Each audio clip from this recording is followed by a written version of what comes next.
E aí, seus clubistas, tranquilo? Hoje eu vim... Como assim aí, seus clubistos? Pô, Sem clubismo é o nome do canal, Mauro. mas tudo bem, vai, então tá bom.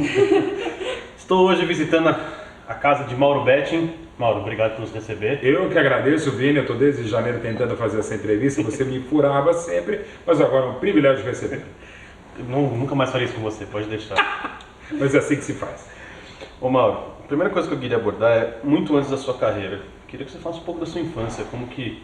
Mas faz muito tempo, né, cara? Já tô com 52, mas assim, minha infância é a infância de um menino como qualquer outro que na época amava os Beatles, os Rolling Stones mesmo, e que já era apaixonado por futebol. Aliás, antes de me apaixonar pelo futebol, era apaixonado pelo Palmeiras, né?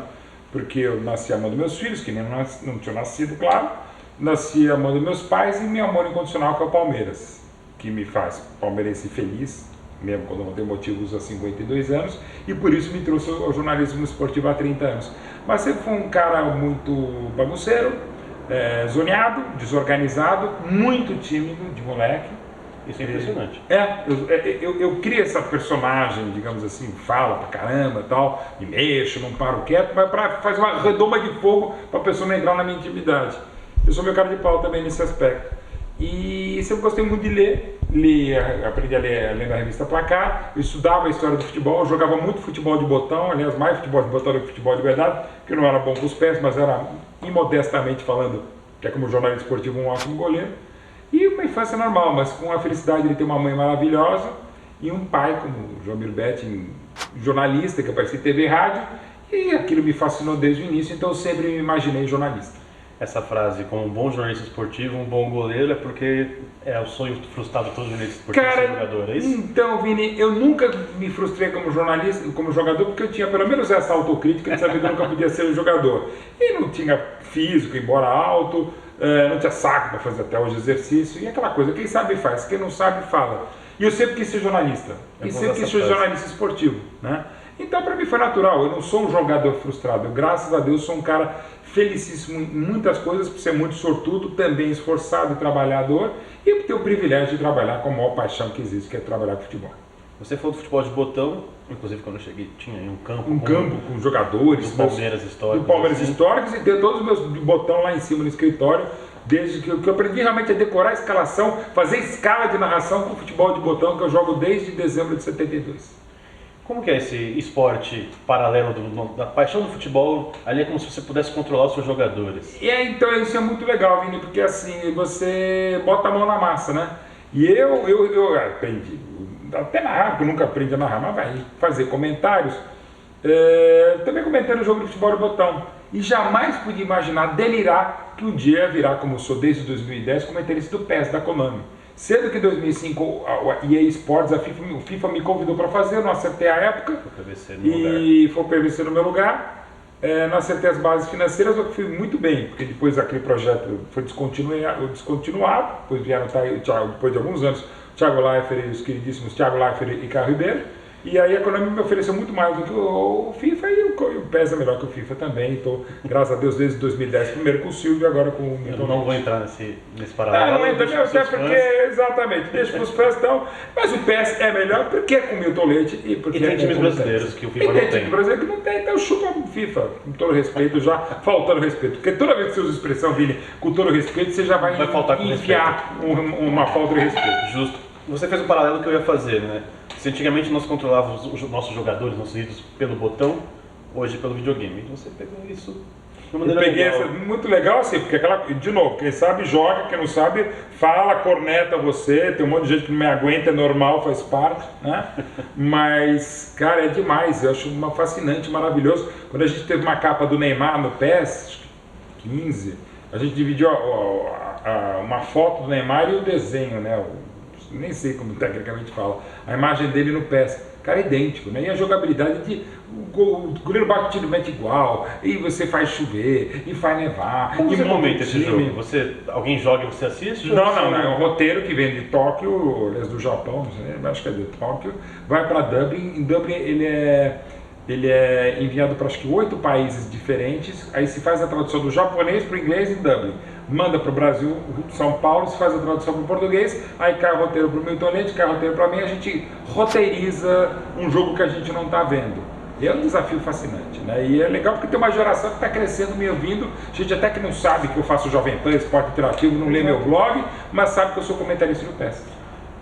É um outro público que você acabou de chegar. Completamente, é muito legal e é incomensurável, gente. Eu faço um monte de coisa, palestra, evento, e muitas coisas em cima do PES mesmo, em cima do pessoal que não tem a menor ideia quem eu seja, mas sabe que eu sou comentarista do PES. E eu sou comentarista desde 2010. Eu sou o cara que mais tempo comentou no nosso do PES, da Konami ou da concorrência, nenhum comentarista ficou tanto tempo. É um baita privilégio, é trabalhoso, claro, mas é um privilégio que não tem como falar. E eu, uma coisa, eu não sou nada. Você acha que eu sonhava em ter um comentarista do videogame? Jamais podia imaginar isso. Jamais poderia imaginar que eu fiz 2 filmes oficiais do Palmeiras, a série oficial dos 100 anos da Seleção Brasileira também, 16 livros, palestra, preleção para jogadores do Palmeiras, apresentar o mestre de cerimônias do Allianz Parque. O primeiro evento foi um filme meu com o Jaime Queiroz, do final da fila do Palmeiras contra o Corinthians em 93, cara, eu fiz coisas que eu jamais podia imaginar. Eu realizei os 4-0, realizei um sonho. Não, nunca sonhei em ser um diretor de documentário, palestrante, vou fazer preleção para jogador, não eu, mas um texto narrado, uma edição, juntamente com o pessoal do vídeo do Palmeiras. Cara, nunca pude imaginar isso, ser um embaixador oficial do Centenário, como fui em 2014 do Palmeiras, apresentar a festa oficial do Centenário, isso nem sonho. Então, como é que eu posso reclamar mais aqui que meus chefes não estejam me ouvindo, nem vendo, claro. Cara, os caras me pagam para ver futebol. Quer coisa mais legal que isso? Esse é o meu sonho. Mas é parte, cara. E assim vai fazendo. Aí nem precisa sonhar, tem que fazer. Aí se vier o sonho, melhor. Você citou um pouco da sua infância, você falou do seu pai. A gente pulou bastante tempo chegando até no PES. Vamos voltar a regressar um pouco.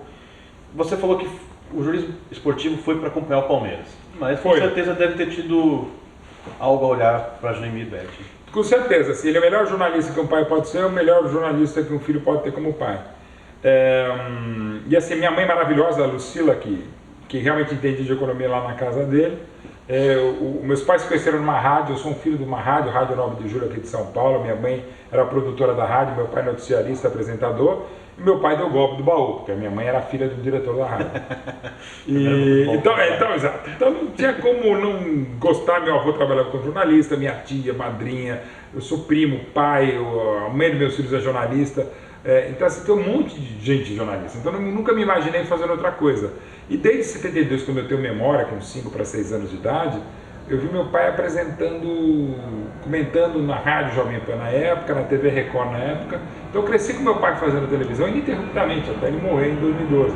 Então assim, para mim era normal. Então era assim como tem vários advogados que têm filhos advogados, médico e tal, piloto, enfim. Alguns funqueiros não precisam ter filhos funqueiros, mas essa é uma outra questão que não cabe. Mas, é isso. Então eu nunca me imaginei fazer outra coisa. Então para mim foi absolutamente natural e com o privilégio de ser filho de quem eu sou. Existiam umas críticas pesadas a você vindo dele? Porque imagina o padrão de jornalista que ele deveria querer que você fosse. Sabe o que é legal, Vini? A gente tinha uma comunicação não verbal, emocional muito forte, um link muito forte. A gente era muito parecido em muitas coisas, principalmente nos defeitos. Então era meio que estava tácito quando ele sabia que tinha que dar um toque. Mas o único toque que ele me deu, eu tinha 15 anos, ele falou: olha, se você quiser ser jornalista esportivo, vai trabalhar muito, vai fazer treino de times menores, não vai ter folga. Eu falei: pai, eu quero isso, mas ao mesmo tempo fiquei pensando, sempre gostei muito de política, gostava de escrever de música, não sei, tocar a campainha, e acabei fazendo outras coisas durante os meus primeiros 4 anos no ofício. Aí pintou uma oportunidade no jornal, na Folha da Tarde, que hoje é agora São Paulo. Eu virei direto colunista por uma série de contingências. Aí em um ano eu estava comentando em rádio, convidado para trabalhar na Rádio Gazeta, depois antes na TV Gazeta também como comentarista do Mesa Redonda. E aí fui para ser curador do Museu da Seleção Brasileira, um dos curadores do Museu Pelé, coisa que eu nunca podia imaginar, né? E fui exatamente pela paixão por eu estudar muito, né? Futebol e ter uma boa memória e tal, ser muito esforçado. Então meu pai meio que ia me inspirar muito no meu pai, no meu avô, na minha mãe. Então eu pegava esses exemplos, o meu irmão também, que é especializado em aviação, e pegar esses exemplos todos e falar: cara, é isso. Então assim, para mim é muito natural, e o meu hobby, além da família, da paixão que eu tenho pela minha família e conviver com a minha família, o meu hobby, como de muitos, é o futebol. Então, Seu Eu trabalho muito, insanamente, mas, cara, eu fico o tempo inteiro falando de futebol. Então não é trabalho, é uma ocupação. E às vezes, como eu gosto de escrever, e hoje com o celular facilita, me vem uma ideia, eu começo a escrever. Então, assim, por exemplo, dos textos mais famosos meus, que é dos 110 anos do Grêmio, eu fiz enquanto cortava o cabelo.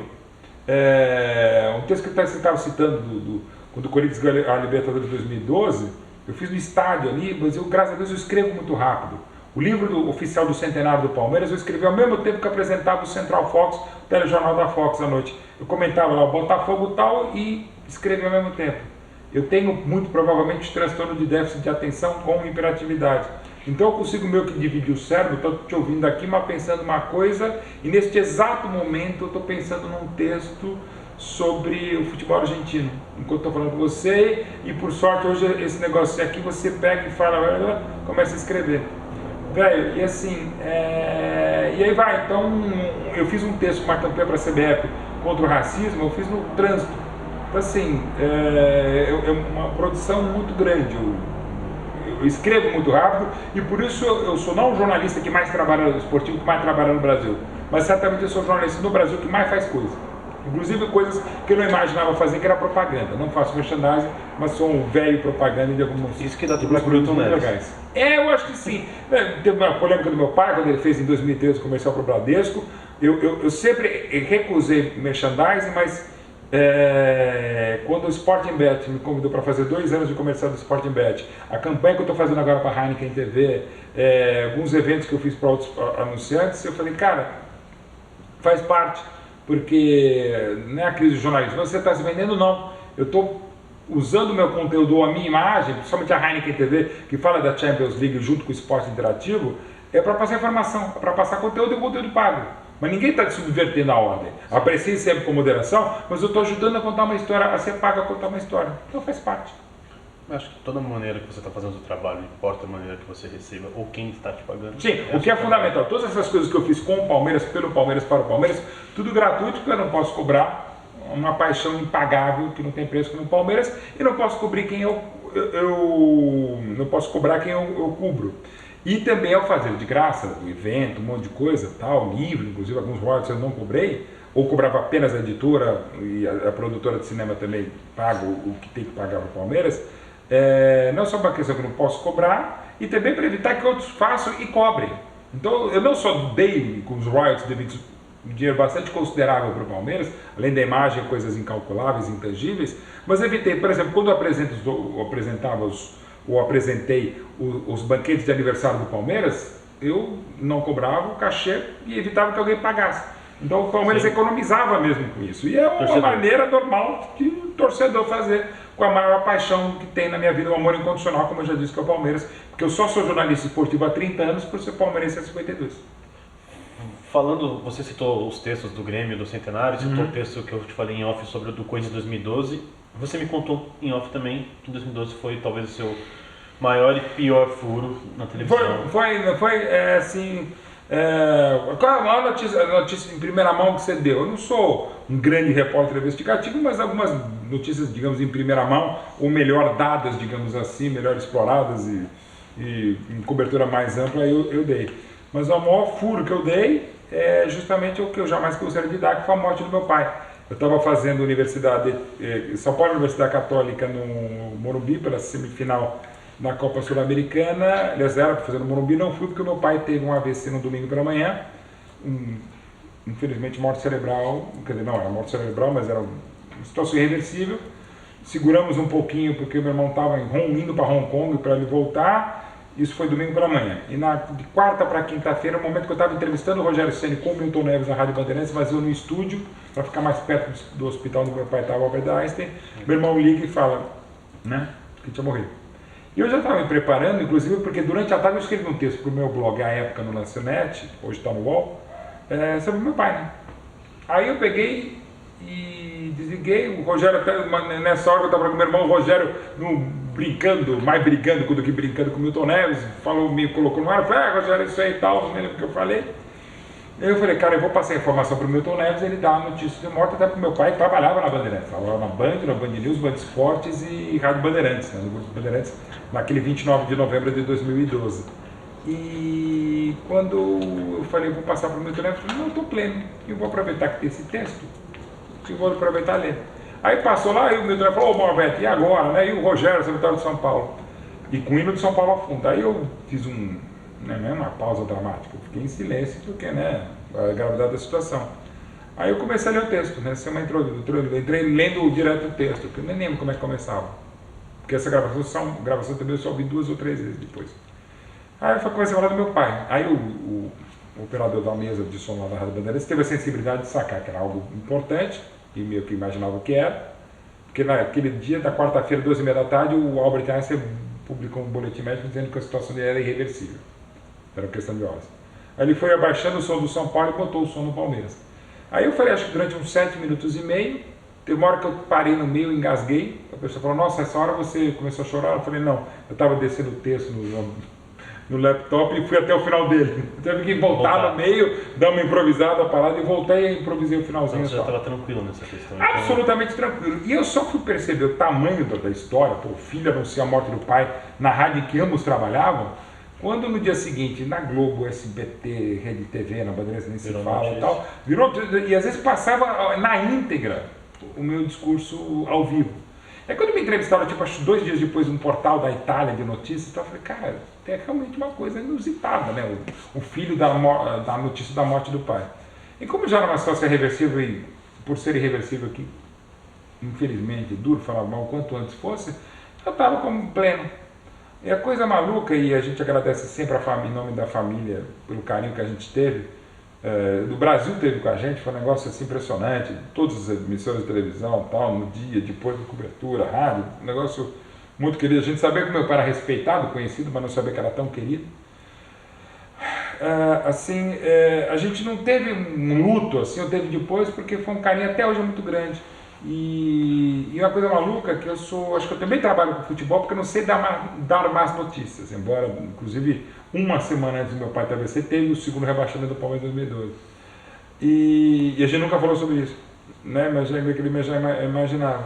E aí, cara, assim, eu não consegui falar com meus filhos que o avô dele tinha morrido, né? Na época eu tinha me separado naquele ano, estava com noivando a minha mulher hoje, minha amada Silvana. E eles souberam pela rádio, ou no caso, as pessoas ouviram pelo rádio. Você considera então 2012 um ano difícil? Nossa, é o ano, né? É o ano. Ao mesmo tempo que eu tenho a felicidade de encontrar o amor da minha vida, que é a minha segunda mulher. Por isso que eu perguntei se você considera. Não, porque assim, teve a separação, mas se separar dos meus filhos é o maior dor da minha vida, mas ao mesmo tempo a minha mulher me deu mais 3 filhotes, que eu só não chamo de filhos, que enteado é uma palavra feia. Mas chamo de filhotes, porque eles têm um pai maravilhoso, né? Mas são filhos do meu amor da minha vida, e os 3 para mim são meus filhos, e eles se tratam com os meus 2 filhos como irmãos mesmo, até brigo como irmãos, é uma coisa maravilhosa. E assim, eu não consegui nunca falar com meus filhos mesmo, não precisou também, porque eles souberam pelas redes sociais, pela rádio, pela comoção toda a comunicação que veio. Então é uma coisa maluca, eu não teria coragem de falar para meus filhos que o avô morreu, embora eu já soubesse que ele estava irreversível, mas falei ao vivo durante 7 minutos e meio sem, digamos, ratear, que meu pai tinha morrido. Então é uma coisa maluca, assim. Eu, ao mesmo tempo, tenho certeza absoluta que ele ficou... o orgulho acho um termo feio, meio prepotente, jactante e meio egoísta. Mas eu tenho certeza que ele falou, pô, parabéns, filho. Você fez o trabalho jornalista. E que se fosse o contrário, eu faria a mesma coisa. Até porque a gente é muito... Embora palmeirense, e por tabela corneteira, a gente é muito otimista. Palmeirense é corneteiro? O termo corneteiro nasceu nos anos 60 na frente do Palmeiras, na Rua Turiaçu, hoje Rua Palestra Itália, havia uma indústria corneta, o pessoal saia na hora do almoço e ficava cornetando o time, a diretoria, o bar da empada, a qualidade do cloro da piscina. Então o palmeirense é corneteiro exigente. E, então essa notícia que eu dei que eu não queria dar é o meu maior furo, espero que nunca precise dar outra notícia desse tamanho.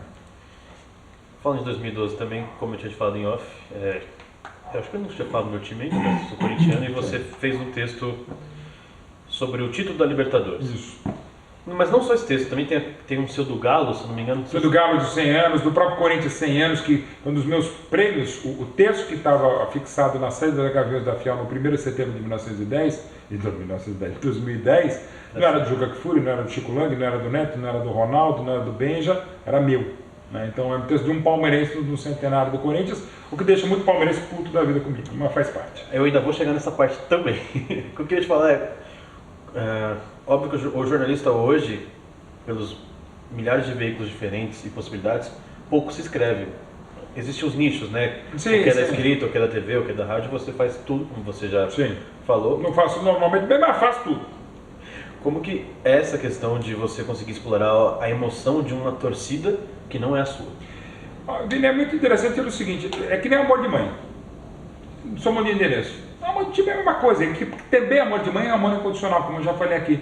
Então não tem problema eu me passar por um corintiano como escrevo, um gremista, um atleticano, um cruzeirense, um São Paulino.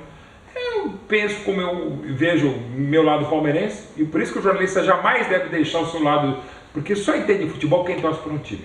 Eu tenho o direito como cidadão, de ser humano, de ser palmeirense, mas tenho o dever de jornalista esportivo há 30 anos de não distorcer por causa do Palmeiras. E não é difícil. O juiz tem um time, normalmente a gente sempre acha que é o outro torce para o outro lado. O treinador tem um time, o presidente do Palmeiras, alguns do Palmeiras, acho que eles eram corintianos, de tão mal que eles fizeram do Palmeiras. Não tem problema, não é difícil fazer isso. Então assim, e eu me coloco até para conhecer, estudar muito a história do futebol e ter uma boa capacidade de observação, de sacar mais ou menos algumas das características do corintiano, do flamenguista, do torcedor tricolor, do vascaíno e tal, do atleticano, enfim, das torcidas. E eu acho que eu consigo passar isso, porque eu tenho um lado muito apegado, muito passional. Como o leitor do seu blog, então, consegue. Eu passo muito. Às vezes fica piegas, às vezes fica muito romântico, mas ok, é uma característica, né? E até porque eu acho que o futebol é muita paixão mesmo, é muita emoção, é muita história. E eu gosto muito, que eu trabalho muito storytelling, eu conto histórias. E eu adoro porque algumas histórias de torcedores, e não só da minha paixão, mas do maior rival, por exemplo, que é o Corinthians, ou de outro grande rival, por exemplo, como o São Paulo, as histórias repetem o seu mundo de endereço. Então, quando eu conto a história de um avô corintiano que leva o neto palmeirense, ou vice-versa, ou uma história que aconteceu com o Corinthians na década de 50, ou com o Palmeiras nos anos 80, no fundo, as histórias são muito parecidas e as pessoas se identificam. Eu acho que isso que tem muito a ver. O meu Instagram também, que é um sucesso, porque ele. E um sucesso maluco, porque eu publico sempre as piores fotos no meu Instagram e os maiores textos, às vezes até com texto em foto que não cabe. E é o comentarista. Que o Ale Oliveira é um mito, um monstro, mas o youtuber é uma outra pegada, e até do humor brilhante como o Ale. Mas inclusive, Ale, queremos você aqui. Vamos passar os contatos aqui. Então, assim, o comentarista com o maior número de haters é você. Também, mas o mais seguido ou perseguido sou eu. No Instagram, porque eu faço textão pro Instagram mesmo. Eu sou o cara do textão. Eu falo muito e escrevo muito. Pô. Eu também os leio. Não é puxando muito saco, mas sim, e vou chegar nisso agora. Porque quando eu faço essa pergunta da emoção que você consegue passar para as outras torcidas, ao mesmo tempo, o torcedor palmeirense, ele pega você para querer e eu vejo muito no Instagram. É o que mais tem. A torcida que mais me cobra, que quer que eu seja um porta-berra da arquibancada, um porta-saco da diretoria, um porta-voz do clube, é do Palmeiras. Eu sempre tive muito mais problema no antigo Palestra Itália, no Pacaembu, no Morumbi ou no Allianz Parque, do que eu tenho na Arena Corinthians, do que eu tive no Pacaembu, jogo do Corinthians, da Vila Belmiro, no Maracanã, no Olímpico, Beira-Rio, Mineirão, Estádio de Independência. Porque a torcida quer, a torcida do Palmeiras é super exigente, quer, e quer que eu seja o que meu pai foi. Pô, o palmeirense mesmo era o seu pai. Eu falei, ok. Vejo muito. Né? Falando agora um pouco do Vampeta, um beijo pro velho Vamp também. Cara, quando eu perdi aquela aposta num derby, tava 1x0, por isso o Palmeiras perdeu 1 milhão de gols, tava na cara que eu ia perder a aposta pro Vampeta, que o Márcio Pípolo falou lá na Jovem Pan, pô, se o Palmeiras perder, você vê essa camisa do Corinthians? Visto, né? Vestiu, o Jadson me mandou, abraço o Jadson, me mandou até o tamanho do Jadson, não cabia, e eu tava com a do Palmeiras por baixo também, para mostrar que estava com o comando do Palmeiras. Cara, eu fui excomungado pelo torcedor do Palmeiras, né? E faz parte do jogo. Porque você é um torcedor símbolo, querendo ou não, você é. Sim, o pessoal me tem como ídolo, agradeço muito, mas não dá para ser, mas enfim. O que acontece, Vini? Faz parte, já imagino, né? Talvez não imaginasse tanto também, porque não sonhasse ou não tivesse pesadelo com essa relação. Mas, cara, eu só fico. Eu tive uma altercação, uma desinteligência com o ouvinte da Jovem Pan um dia, porque ele, durante 6 vezes, ele falou que eu não era palmeirense. Aí eu até falei, fiz um texto também, gerou polêmica e tal, você pode me chamar de tudo. Só não me chame de não palmeirense. Pode falar até que eu sou palmeirense de M, que eu sou palmeirense vendido, ok, eu sempre retruco, respondo e tal, não sei lá. Mas dizer que eu não sou, a coisa que eu mais sou, e não é que eu sou mais do que alguém, e também não sou menos. Essa é uma das frases que, mais ou menos conhecidas minhas a respeito do Palmeiras, é assim, não somos mais, não somos menos, somos Palmeiras, basta. Isso pode se usar para qualquer clube, como uma frase célebre do meu pai, que tinha no vestiário do Palestra Itália, hoje tem no Allianz Parque, na sala Jomir Betti, que é a sala de imprensa do Allianz Parque. Eu só não aceito isso, alguém fala que eu não sou palmeirense, cara, que eu não posso falar que você não é. ainda mais você assumindo corintiano, porque você não é corintiano. Pô, é a coisa que eu mais sou. Eu sou, repito, eu sou jornalista esportivo há 30 anos, porque eu sou palmeirense há 52. Então não pode falar que eu não sou, a única coisa que realmente eu sou, amo ser, gosto de ser, e repito, eu não sou mais do que ninguém, não sou porta-voz, não sou nada, eu sou um cara que tem uma exposição maior, que também essa exposição maior, aliás eu adoro também, muitos muitos que me xingam dos palmeirenses, até por outros motivos, né? E falam, pô, jornalista bom é seu pai, e é verdade. Isso eu sempre achei também para mim muito mais fácil. O texto lá da morte do meu pai, sempre falei, meu pai sempre foi muito mais jornalista, sempre vai ser muito mais do que eu. Esse era palmeirense, com certeza, ele era tão palmeirense que ele largou o jornalismo esportivo que ele não conseguia ser imparcial, meu pai, ponto. Agora, só não vem falar que eu primeiro não sou palmeirense, né? E eu adoro quando o pessoal fala, adoro seu pai, ok? Eu adoro quando eles falam assim, o seu pai deve estar se revirando no túmulo com isso que você escreveu, você falou, eu normalmente respondo, não, ele não está porque ele foi cremado. E é ótimo que a pessoa não, mas tem que dar. Eu tenho certeza que ele responderia isso também se fosse o inverso. E é muito engraçado que a pessoa ou me bloqueia na rede social, fica muito bravo, ou fica, enfim, ou não responde mais. Aliás, também o que eu cobro muito dos meus coleguinhas e queridos amigos, das mais amigos às vezes do que propriamente colegas. Não bloqueia ninguém, cara. A gente não precisa estar nas organizações de bloco. A função do jornalista é falar e ouvir. A gente que detona, a gente que dá aula de treinador, falando do futebol, né? De tática, de técnica, dos cambal, de arbitragem, a gente tem que saber ouvir. Por que a gente não pode detonar? O cara não pode ser detonado. Vamos parar de bloquear, gente. Vamos dialogar. Vamos fazer comunicação social que está no nosso diploma quando a gente tem diploma. Vamos fazer comunicação e também social. E outra coisa, passar pano é para limpar as coisas. Não é ruim. Não é toda hora dando porrada. O mundo está imbecilizado, o mundo está intolerante, o mundo está violento, o mundo está ignorante porque falta diálogo. Então quando alguém vem dialogar no Twitter, ou no Orkut, no que quer que seja, vamos dialogar, não vamos bloquear. Isso até porque tem gente que é bloqueada pela natureza. Teve um caso recente, que não foi aí no caso do torcedor, foi, não sei se você acompanhou na Sport TV do Wagner Love, se não me engano, com o Rizek. Sim, com o André Rizek, gosto muito dos dois. Nós jornalistas, porque eu também sou jornalista, não gostamos muito de quando... Não sabemos ser criticados. Nós criticamos muito e não gostamos então, eu estou falando, é isso aí, a gente precisa ter um mínimo, um pouco mais de modéstia e humildade. Ou quando o Carilli, por exemplo, é grosso, o Rogério, não, sim. O Muricy foi muito... Ok, a gente pode, mas então, de novo, o diálogo não é sair bloqueando. Eu odeio quando o jornalista fala, não, ele não pode me ensinar a fazer jornalismo, porque, pô, a gente fica o tempo inteiro ensinando o cara a dar treino, a escalar o time, a mexer, por que o cara não pode falar? Pode falar sim, a gente tem que dialogar, tem que se comunicar, Cacilda. A gente estava falando sobre ser jornalista e os outros jornalistas. Quem você acha que gosta mais de você? O Vampeta? O Neto? O Denilson ou o Felipe Melo? Olha, é fácil falar, são três dos tantos caras que eu tenho uma relação muito gostosa de futebol. A gente não faz o futebol, eu acho que a gente tem que fazer... Tem um brilhante colega, um cara que eu admiro muito, não vou citar, mas só para citar que eu gosto muito, que ele... E alguns outros também que preferem primeiro ser jornalista e depois pessoas, acho que é o inverso. A gente tem que ser primeiro pessoa, depois médico, jornalista, taxidermista, funkeiro, o que seja. Então a notícia não está à frente das pessoas. As pessoas têm que estar à frente. Não é para que você é seu amiguinho, eu até sou, graças a Deus, eu digo graças a Deus. Eu não sei se é necessariamente uma virtude ou um defeito, é uma característica, mas eu acho muito mais virtude que defeito estar bem com as pessoas. Tentar ser equânime, tentar subir em cima do muro para ver vários lados da função, até porque a função do jornalista, não só esportivo, é buscar sempre a melhor versão possível dos fatos, e aí doa quem doer, também essa coisa doa quem doer, eu vou falar mesmo, compromisso com a verdade, caramba, a verdade na sua opinião. Cada um tem uma busca do fato. E até, inclusive, por conta, principalmente da intolerância religiosa, muitos problemas na história da humanidade, se é que dá para dizer humanidade. Mas, enfim, cara, assim, o cara do Felipe Melo, já me manifestei. Não, mas é fato. O Felipe, cara, eu já deixei claro para ele, pessoalmente, já deixei claro no meu trabalho também, temos muitas diferenças, mas o que vai fazer, porque ele votou no Bolsonaro, de novo, só rapidinho. Quando ele fez aquela manifestação pau nos vagabundos, era no 1º de maio manifestações políticas extremamente democráticas e mais do que política democrática, manifestações trabalhistas no 1º de maio. Não foi porque ele falou Bolsonaro 17. Se ele falasse Mauro Betti em 171, eu não ia gostar de falar pau e vagabundo. Quando ele dedicou um gol importantíssimo contra o Bahia, ao amigo Jair Bolsonaro, se ele só falasse isso, não falaria nada, porque eu sabia que era amigo dele, ídolo dele. Agora, o futuro presidente do Brasil, ele está fazendo proselitismo eleitoral durante uma campanha eleitoral com a camisa do Palmeiras. Não pode. Ah, mas o Jadson, aquele dia, o Jadson foi perguntado sobre política num treino do Corinthians com a camisa do Corinthians. Ali não, ao vivo, durante uma campanha, não era nem campanha eleitoral quando o Jadson falou, ali você não pode falar. Ah, mas o Lula, o Tite com o Lula levantando o caneco. Cara, quando ele levantou o caneco da Copa do Brasil, foi no dia seguinte ao jogo de Porto Alegre contra o Internacional, no gabinete em Brasília. Não pode nenhum presidente da República, por mais palmeirense que seja o Bolsonaro, que vestiu também outras camisas, por mais torcedor do Fluminense como era o Figueiredo, torcedor do Grêmio e do Flamengo como era o ditador Médici, como foi o general, o ditador Figueiredo, o Lula, um grande corintiano, e foram poucos os presidentes identificados com os clubes, nenhum levantou a taça e deu volta olímpica que nem o Bolsonaro.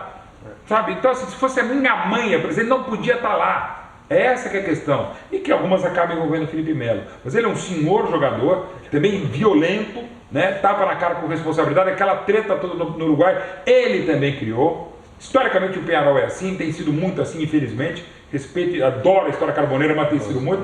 Mas o Felipe cria alguns problemas para ele, né? E às vezes ele bate mais no peito, faz uma pantomima que sem querer ser saudosista, mas já sendo, porque quem vive de passado não é museu, quem vive de passado é quem tem história.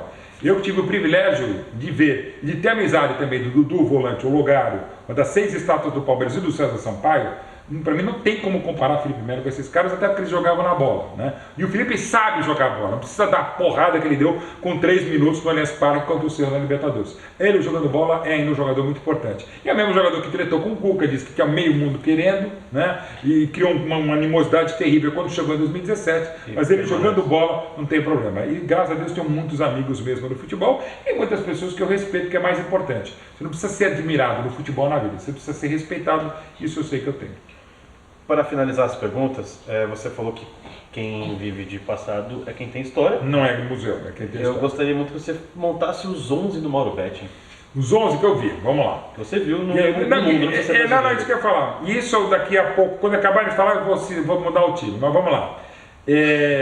Dos que eu vi de 72 para cá, e sempre eu faço essa distinção. O goleiro, eu vou citar 2 pelo seguinte: o goleiro, a partir do início dos anos 90, ele é muito mais alto, muito mais forte, muito mais ágil, tem preparação específica, não tem como comparar. A meta é a mesma altura. Sim, né? E o goleiro os 2 de 44. O goleiro, qualquer galalau hoje com 12 anos tem 1,90 m, né, da base, então não tem como comparar. Então, na era, até os anos 90, eu fico o Dinozoff e de lá para cá, Buffon, para mim, o maior de todos os tempos. Lateral direita, dos que eu vi de 72 para cá, Carlos Alberto Torres. Zaga. Cara, aí já começa, já tem muita gente, cara. Franco Baresi pelo lado esquerdo, Franz Beckenbauer, até para abrir espaço no meu campo. O maior líbero de todos, Franz Beckenbauer, Baresi. Na esquerda. E olha, tem uma molecada, não estou falando que vai ser, mas de elite com 19 anos já é impressionante. Lateral esquerda, velho, Paul Breitner, até mais do que o Maldini, porque o Maldini jogou na zaga. Mas Roberto Carlos, inclusive. E Roberto Carlos tem muita gente boa, o próprio Júnior Capacita, eu vou ficar com o Paul Breitner, que era também o meu campista brilhante. Meu campo mais elegante, Paulo Roberto Falcão. Vou botar o Zidane, estou pensando até nos elegantes, acho que eu vou botar o Zidane até para dar uma... para fazer um time mais ou menos que dê para jogar. Então Falcão e Zidane... a ideia é bem legal. Também. Né? Que dê uma equipe que possa jogar. Vai. Falcão e Zidane. Aí, cara,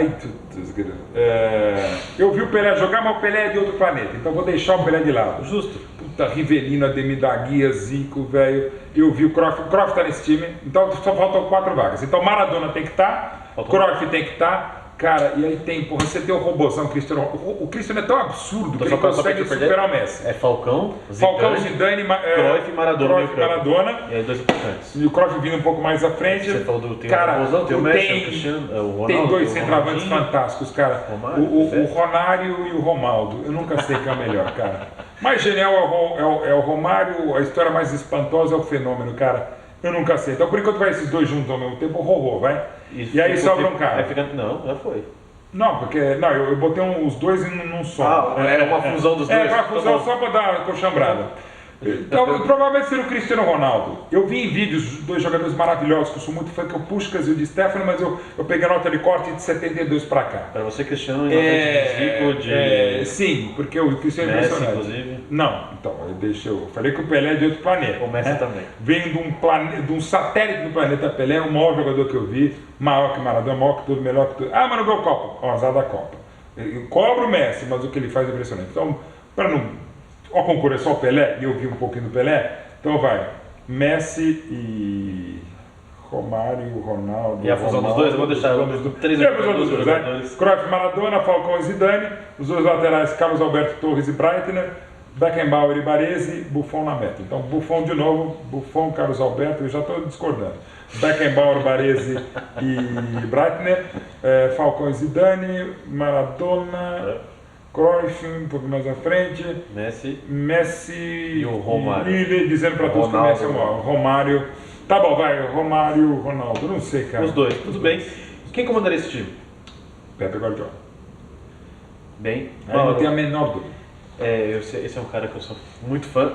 A entrevista acabou, mas eu quero apresentar para você uma pessoa, que não é bem uma pessoa, é um objeto. Opa, isso eu não tenho a menor ideia. Bola... Essa aqui é uma bola... Bonita. E essa aqui é a Toff, que veio junto com a bola. A Toff tá querendo pegar a bola. Essa aqui se chama Fenômena, a bola fenomenal. Sensacional. Que é a nossa mascote do programa. Todo entrevistado, ela dá um autógrafo. Pô, que honra. O Júlio foi o primeiro, você hoje o segundo entrevistado do nosso programa. Muito obrigado. Que linda ficou, cara. Pô, deixa eu botar aqui. Por favor, fique à vontade, um espaço onde você quiser. Não, vou botar aqui pertinho só para tentar fazer uma ordem cronológica. Você também tá. Você quer, Toff, fazer? Acho que a Toff quer ficar com a Você sabe que a prima da Toff, minha primeira cachorra, chama FIFA. Meus filhos que botaram, mas não tem nada a ver, evidentemente, contra o jogo, porque deveria chamar PES. Mas na época era FIFA por causa da FIFA International Board. Não por causa do jogo. Não por causa do jogo, claro. Até porque senão ela chamaria hoje PES. Vou deixar na mão do Mauro para a gente finalizar. Gente, muito obrigado. Não se esqueça de curtir, de se inscrever no canal, de compartilhar. E acompanhe a gente aqui sempre com o coração aberto, assim como o Mauro, entendendo todos os lados, todos os times, todas as torcidas. Abraço.